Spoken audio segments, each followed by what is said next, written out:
Happy father's டே. நீ வேலைக்கு போகிறப்பா எந்த வேலை இருந்தாலும் அதை சிறப்பாக செய்யி. வேலையில் அந்த வேலை இந்த வேலைன்னு மட்டும் நீ குறை சொல்லாமல் எந்த வேலை இருந்தாலும் சிறப்பாக செய்யி, நல்லா முன்னேறுவான்னு சொன்னார்.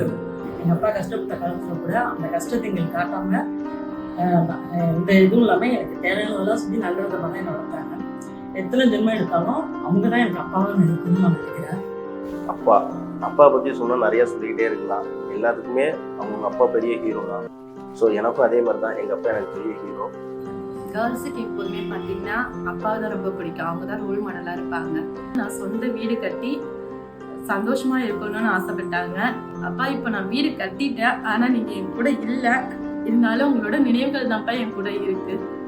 உங்களோட ஆம்பளை பிள்ளையோட ஒவ்வொரு நடவடிக்கைக்கும் பின்னாடியும் அவங்க அப்பா தான் இருப்பாங்க. அதை மறைமுகமாக செய்வாங்களே தவிர வெளிப்படையாக கண்டிப்பாக பண்ண மாட்டாங்க. ஸோ பெண் பிள்ளைகளுக்கு மட்டும் அப்பா ஹீரோ இல்லை, பையன்களுக்கும் கண்டிப்பாக அப்பா மட்டும்தான் ஹீரோ. ரொம்ப கஷ்டப்பட்ட காலத்துலையும் சரி இப்போவும் சரி எங்கள் அப்பா எந்த ஒரு விஷயமா இருந்தாலும் என்னை கேட்காம பண்ணவே மாட்டாங்க.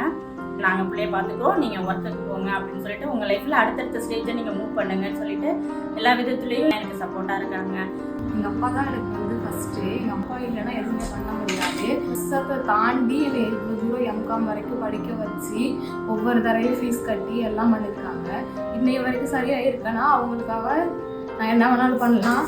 அப்பா எங்கள் வீட்டில் ஃபஸ்ட்டு அதிகமாக பாசம் வச்சதே எங்கள் அப்பா தான் எனக்கு.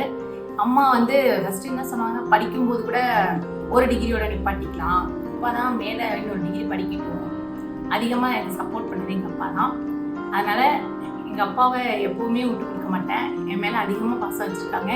இன்னமும் எனக்காக ஓடிட்டு தான் இருக்கீங்க தவிர ஓய்வடையலை. இப்போ வரையுமே எனக்கு எல்லாமே அப்பா தான். நான் ஒன்று கேட்டாலுமே எனக்கு அப்பா தான். அப்பா ஒரு விஷயம் சொல்ல போனால் அப்பா இல்லாமல் நான் இல்லை, அவ்வளோதான்.